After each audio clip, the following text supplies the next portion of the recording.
मेरे एक जूनियर ने कहा कि जिस वार्ड से शिफ्ट हुआ है वहाँ की सीनियर डॉक्टर एक है, उन्होंने तंजन कहा है कि डॉक्टर साहब ने कहो इनू सूरत रमान सुनाना, तो ना तो टेस्टों में कुछ आ रहा है और ना कुछ आ रहा है। 4 माह से ऐसे है। तो जो हिस्ट्री होती है, हम जो डॉक्टर्स कॉमन चीज़ें होती हैं वो सारे पूछते हैं। तो बच्चों ने मुझे बताया, जूनियर डॉक्टर्स ने, कि ना शुगर है, ना ये नहीं वो नहीं फलानी। मैंने इन्हें कहा कि इसका एड्स का टेस्ट करा लें।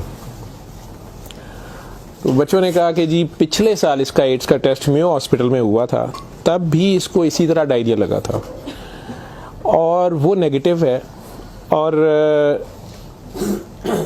लेकिन पिछले साल फिर ये डायरिया ठीक हो गया था 2-3-4 माह के बाद, फिर ये बहुत बेहतर हालत में हो गया था, लेकिन अब फिर इसको 4 माह से ये है और अब इसकी ये हालत हो गई। अब ये बेहोश था वो, खैर वेंटिलेटर पे चला गया, लेकिन मैंने फिर भी उसका एड्स का टेस्ट भेज दिया कि भेजो उसकी बीवी का।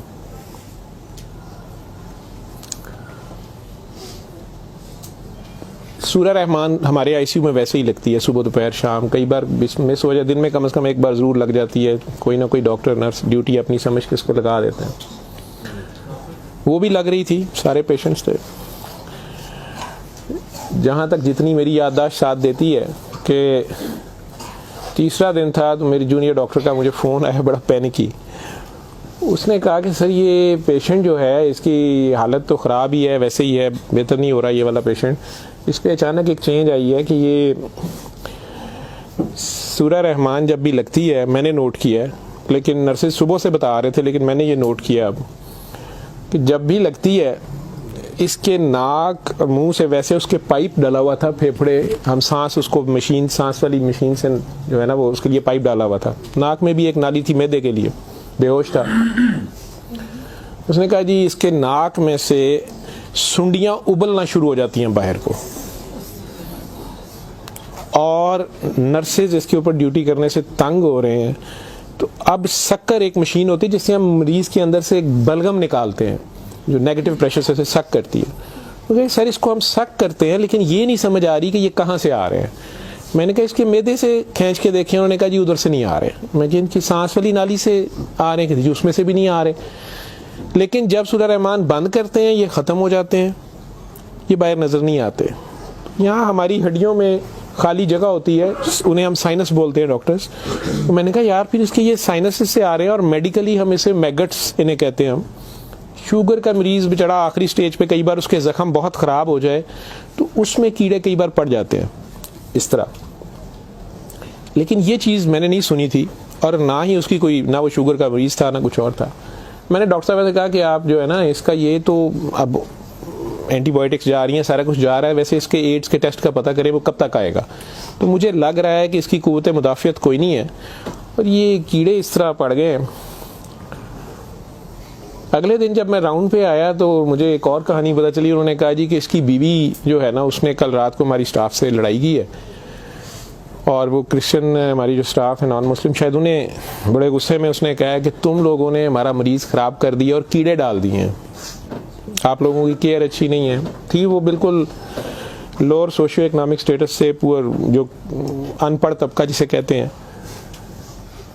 तो कहती जी उसने काफ़ी शोर डाला है कि मेरा मियाँ तो बिल्कुल ठीक ठाक था, ये कीड़े आप लोगों ने 3 दिन के अंदर डाल दिए हैं। तो वो डॉक्टर साहब कहने लगे कि बड़ा अच्छी दलील दी है। जो ड्यूटी नर्स थी वो इसको कहने लगी है कि इधर आओ, बल्कि उस नर्स ने हमारी ने नोट किया कि ये सूरा रहमान जब लगती है तो ये ऐसे होता है, तो उसी ने डॉक्टर को मेंशन किया। लेकिन ये औरत शोर डाल रही थी। उन्होंने उसको दूसरे 2 मरीज़ों के पास ले गए जो हमारे पास 5-6 महीने से बेहोश, एक के सर में चोट थी तो उसके दिमाग ख़त्म हुआ हुआ, एक को वैसे फालिज से दिमाग ख़त्म हुआ हुआ था, तो उन्हें घर भी नहीं ले जाया जा सकता था। तो 4-6 माह से वो हमारे पास आईसीयू में है। तो उन्होंने उन्हें कहा कि ये देखो अगर कीड़े पड़ने होते तो ये 6 महीने से हमारे पास हैं, तो इनके तो ज़ख्म भी नहीं है, पीछे बेड सोर बन जाते हैं, कुछ भी है, तो आपके मरीज़ को ये हमने 3 दिन में करना था। तो इनकी कोई बीमारी ऐसी है, और हमें एड्स वाला वो जो भी उन्होंने कहा कि जो टेस्ट हमने आपको दिए हैं ना कि करा के लाएं बाहर की लेबॉर्ट्री से या कहीं अंदर से, वो हमें ला के दो जाम से रिपोर्ट है। उसने कहा जी वो काफ़ी वैसे एग्रेसिव है, तो लेकिन उसके अलावा कोई और रिश्तेदार इसका है ही नहीं है, और वो कोई चीज़ ला भी नहीं रही, दवाइयाँ भी हमने खुद अपने फंड से शुरू कर ली हैं। इसका करना क्या है। और मसला ये है कि ये जिस वक्त सूरह रहमान लगती है तो ये कीड़े इसके अब तो आंखों से भी कुछ निकले हैं, तो इसके नाक और मुंह से उबलना शुरू हो जाते हैं। लेकिन जब हम बंद करते हैं थोड़ी देर बाद वो मुंह में कहीं नज़र नहीं आते। तो हमारा ये ख्याल था कि सूरह रहमान बंद कर देते हैं। इसकी बीवी ने भी कहा कि ये तुम लोग फिर बंद करो, पता नहीं क्या तुम लोग लगाते हो। तो वो जो हमारी नॉन मुस्लिम सिस्टर थी उन्होंने उसे कहा कि मेरी बात सुनो, मुझे नहीं पता इसे क्या बीमारी है, लेकिन वो इसे प्रेयर कहती थी। उन्होंने कहा जब ये प्रेयर लगती है ना, ये कीड़े इसको छोड़ के भागते हैं, ठीक है। तो मैं तो कहती हूँ इसको 24 घंटे यही सुनाई जाओ। जब मैंने ये बातें सुनी तो खैर मैंने कहा कि इसकी बीवी को कहो कि वो रिपोर्ट का या हमें रिसीट दे दें, हम खुद अपने तौर पे पता कर लेते हैं। तो मेरे राउंड करने के बाद वो बंदी खुद ही आ गई मेरे पास। वो मुझे नहीं पता था कि वही सिस्टर ने उसकी बिठा के कहीं काउंसलिंग की थी। उसे उन्होंने कहा कि इसको हमें शक है कि एड्स ना हो, कि इसकी कुव्वत मुदाफ़ियत नहीं है, इस तरह कीड़े इसको पड़ गए, कुछ हो गया, शायद कमज़ोरी से हो गया, बीमारी की कमी से हो गया। तो ये उसका हम पता करना चाह रहे हैं। अदरवाइज़ तो जो दवाइयाँ हैं वो वही रहनी है। कुछ तरह की उसने बात की, कहती कि वो डर गई है थोड़ी सी, और वो कहती मैंने बड़े डॉक्टर साहब से कोई बात करनी है। बहरहाल अब मुझे जितना याद है, मैं 1 साल बड़ी सोचा है इसके ऊपर कि मैं इसको बयान करूं या ना करूं लोगों के सामने। उस औरत ने बड़ी खौफनाक कहानी मुझे सुनाई। जब उसे ये डर पड़ा ना कि इसको एड्स ना हो और उसको ना एड्स लग गई हो, अब वो मुझे कहने लगी इधर कमरे में आके कि डॉक्टर साहब ये जो मेरा मियाँ है ना, ये असल में जादूगर है। मैंने कहा आपने तो पहले दिन लिखवाया कि ये रिक्शा चलाता था और रिक्शा ड्राइवर है। उसने कहा जी ये रिक्शा ड्राइवर तो है, लेकिन ये जादूगर है, काला जादू करता है, लेकिन करता कुरान से था। मुझे हंसी आ गई, मैंने कहा कुरान से काला जादू कैसे हो सकता है। बहरहाल टू कट इट शॉर्ट, उस औरत की हमारे वो डॉक्टर्स ने मुझे, चूँकि वो वीडियो मेरे पास वो सिर्फ पड़ी है जिसमें वो कीड़े प्लेट में हमारी उसे हम डिश कहते हैं, उसमें वो निकाल के वो डाल रहे थे। तो मुझे उन्होंने भेजे कि इसका करना ये क्या है। पहली रात जब उन्होंने मुझे मैसेज किया रात को व्हाट्सएप पे, तो वो वीडियो मेरे पास पड़ी हुई है। और उसने मुझे बताया जी कि मैं खुद किसी की बीवी थी, उसकी माँ मुझे बड़ा तंग करती थी और मैं चाहती थी कि ये मेरे अंडर आ जाए। मुझे किसी औरत ने, दूसरी ने बताया, हमसाई ने बताया कि ये खामन तुम्हारा गुलाम हो जाएगा, तुम इसके पास चली जाओ। बाकी तफसीलात में मैं नहीं जाता। जो कुछ उसने मुझे बताया, उसने कहा जी कि ये इसका जादू का तोड़ ही नहीं था और इसका काम लाजमी इसका होता था, ये जैसे भी करता था। तरीकाकार उसने क्या कहा जी, इसने कमरे में अंदर एक गाँव तकिया रखा होता था, उसके ऊपर इसने वो जिस तरह स्माइली होता है, जो मुझे समझ आई कि उसने कोई बुत सा बनाया हुआ था, उस कमरे में ये बैठाता था और वो लोगों को पहले तो कुरान शरीफ भी पता नहीं पढ़ने को कहता था, कुछ करता था, फिर उनकी बात सुनता था, सारा कर करा के जो मुझे उसका तरीका वारदात समझ आया या जो भी था। उसने कहा जी कि जो गरजमंद होता था ना, वो दीवाना, औरतें बड़ी दीवानी होती थी, ठीक है, या यंग लड़के लड़कियां कि मेरी वहाँ शादी हो जाए, वहाँ हो जाए, औलाद हो जाए, कई लड़के आते थे। तो जो उसने सबसे गंदी बात मुझे बताई, बड़ी फजूल जो उसकी हरकत थी या जो भी, वो इस्लाम तो हो ही नहीं सकता। उसने कहा जी ये उन औरतों को, और अपने बारे में उसने कहा कि मैंने भी ये गलती की, मेरे से भी ये गुनाह हुआ, लेकिन मुझे गुनाह सवाब का इतना नहीं पता था। तो ये पहले वो तकिए को सजदा कराता था, खुद उसके पीछे खड़ा हो जाता था, फिर वो कहता था कि ये असल में तुम लोगों पे काला जादू हुआ है, इसको तोड़ने के लिए पता नहीं नूरी बड़ा जरूरी है, ठीक है। फिर वो हमें कहता था कि वुजू करके आओ, ठीक है, वुजू करके आते थे, वो पता नहीं कौन सी सूरत पड़ा, वो कई सूरतें मिक्स करता था। ये सब करते कराते 1-2 सेशनों के बाद कुछ नहीं लेता था। फिर जो ज़्यादा लोग अपने काम के पीछे दीवाने होते थे, उनको बताता था कि इसमें बड़े पैसे भी लगेंगे, ये जान पे खेलना पड़ना है, पता नहीं क्या करना, और तुम्हें भी मेरे साथ करना पड़ेगा, इसमें बड़ा कुछ जो है ना रिस्क है, लेकिन काम तुम्हारा हो जाएगा। वो जो भी उसकी कहानियाँ थीं, जो उसको बाद में किसी और वजह से पता चली, जो मुझे वो बता रही थी कि जी ये औरतों के साथ भी और यंग लड़कों के साथ या मर्दों के साथ भी गलत काम करता था, फिर उन्हें अपना गंद खाने पे मजबूर करता था, फिर उन्हें पता नहीं कौन से कोई आयत, मतलब आयत बनाई हुई थी या कोई नाम था पता नहीं क्या, कि अरबी के जी ये पढ़ के ना तुमने ये मिक्सचर जो है ना, ये हंडिया पकाते हुए थोड़ा सा बीच में गंद डाल देना है और अपने खामन को खिला देना है, या उस लड़की को खिला देना है, या उसको खिला देना है। तो मैं अपने खामन के साथ ये सारा कुछ किया मैंने। अब मुझे बताएं कि जब वो उस बंदे के साथ ही सो गई तो उसके खामन तो वो रहा ही नहीं है ना, तो ना वो मुसलमान रही है, ना वो ये हरकतें सारी। अब उसके बाद बकौल इन खातून के, इस लड़की के, कि जी वो खामन जो मेरा था उसमें तो तब्दीली नहीं आई, उसने मुझे फुल मारना शुरू कर दिया। और मुझे इसकी, मेरे तड़प इसकी तरफ भागती थी कि मैं इसके पास आऊँ।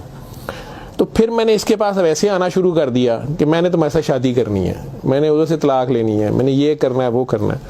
तो मैं उन्हें बताए बगैर इसके पास आ गई। इसके साथ मैं 6 माह रही। इसने कहा कि फिर ऐसे ही रहना पड़ेगा, और इस सारे काम में मैं शामिल हुई। तो इसने वैसे मुझे कहा कि निकाह हो गया है हमारा, कुरान शरीफ पे इसने निकाह किया। उसने कहा हम दोनों की रजामंदी निकाह है, वो पीछे से तलाक लेके नहीं आई, ठीक है। उसके बाद इसको ये डायरिया लग गया। डायरिया लगने के बाद ये कहती है कि जी मेयो अस्पताल में जब हम थे 4 महीने हमें हो गए, और बुरा हाल था इसका पिछले साल। तो ये एक दिन मुझे कहने लगा कि मैं कहता हूँ कि मैं अल्लाह से तौबा कर लूँ, अल्लाह मेरी जान बख्शी कर दे, तो मैं तौबा करूँ और मैं ना अब रिक्शा ही चला के उसमें जितनी रोटी रोजी होगी तू मेरे साथ गुजारा कर लेगी, और तू भी वापस चली जा अपने खामन के पास, ठीक है। और उधर से जाके तलाक ले ना ले, और ये निकाह नहीं है, और जो भी उसने कहा कि जी हमने तौबा कर ली बकौल उसके, जो उसकी समझ थी। ये कहती है जी मैं वापस गई, मेरे खामन ने फिर मुझे मारा। उसने कहा मैं तुम्हें तलाक दे चुका हूँ, तुम मेरी तरफ से फारिग हो, तुम कहाँ से आई हो, ये आई हो, इतनी देर बाद आई हो, जो भी आई हो। खैर मैं फिर वापस इसके पास आई। तो ये कहती है कि जी वो मैं कोई 48 घंटे बाद, शायद 2 दिन बाद वापस आई है। देखो मैं अस्पताल थी, डॉक्टर बड़े हैरान सन, ये पेट से ठीक हो गया सी, यदि टट्टियाँ रुक गई सन। उन्होंने क्या दवाई फलानी माफक आ गई है, फलानी माफक आ गई है। तो ये अपने पैरों पे खड़ा हो गया। अगले कोई 10-12 दिनों में उन्होंने छुट्टी दे दी। फिर ये मुझे मस्जिद एक में लेके गया, वहाँ हमने निकाह किया, ठीक है। निकाह किया, ये रिक्शा चलाना शुरू हो गया। तो डॉक्टर साहब 6 महीने इन्हें बड़ी मेहनत की थी, रिक्शा भी चलाया, मैं भी कदे सुखी गिली खांदे सा चंगा भला सी। पर डॉक्टर साहब दुनिया बड़ी जालम है, यदि शोहरत सी दुनिया पिछे पैंदी सी, कहना सी मैं काम छड़ छड़िया है। डॉक्टर साहब हूँ फिर एक बच्ची आई, तो बड़ी सोहनी सी, वो बड़ी रोंदी सी, ਉਹਦਾ पता नहीं की मसला सी। डॉक्टर साहब ने ਉਹਦੇ ਨਾਲ फिर वही काम शुरू कर लिया। इन्हें फिर वही काम शुरू किया है। मैं ਇਹਨੂੰ पहले कहती रही हाँ, लेकिन डॉक्टर साहब ਇਹਦੇ 'ਚ पैसे बड़े आते सन। ਉਹਦੇ बाद हूँ 4 महीने तो ये इसकी ये हालत है, और अब ये बेहोश है। अब मैं अल्लाह से तौबा करना चाहती हूँ, अल्लाह मुझे माफ़ कर दे, मुझे तो समझ नहीं थी, तो मुझे माफ़ी ले दें, और इसका अब क्या बनेगा और क्या नहीं बनेगा। मैंने ये काफ़ी बीच में से सेंसर करके आप लोगों को सारी बात सुनाई है। और मुझे कहती है जो कीड़े इसके अंदर से निकलते हैं ये क्यों आ रहे हैं, ये कहाँ से आ रहे हैं। मैं कि बीबी ये, मैंने उसे साइनसेस वगैरह समझाया। मैं कि ये इसके बहुत ज़्यादा खून की कमी है, इसके अंदर जरासीम पड़ गए हैं, जो भी। मैं डॉक्टरी तो मैं उसे और क्या मैं उसे कहता।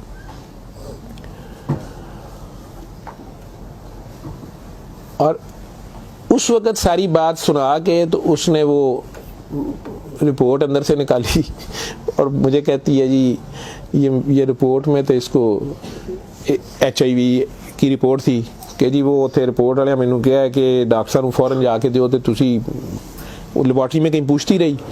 तो उन्होंने कहा जी तुसी उत्थों जाके पूछो। तो मैं दसिया मेरे खामन दी है, मैनू दसो। उन्होंने कहा तुसी अपनी भी कराओ। तो डॉक्टर साहब ये रात दी मेरे कोल है, तो मैनू तो नहीं बीमारी होएगी, मैं सूरत रमान सुन ला। मैंने कहा जी आप भी सुने, 7 दिन सुने, मैं आपको क्या कह सकता हूँ। 1 दिन वो और जिंदा रहा, बंदा मर गया। आखिर तक उसके कीड़े वो आते रहे उसी तरह। जब भी वो सूरह रहमान लगती थी वो ऐसे होता था जैसे उबलते थे बाहर को, नाक से उसके, मतलब वो 1-2 नहीं होते थे कि जिन्हें आप पकड़ के साइड पे कर दें। मैंने बताया ना कि वो शक्कर मशीन रख के, तो उससे वो शक्कर में हम शक करते थे उसको सारा, वो मशीन में जाते थे, लंबी सुनियाँ उसकी नाक से मुंह से।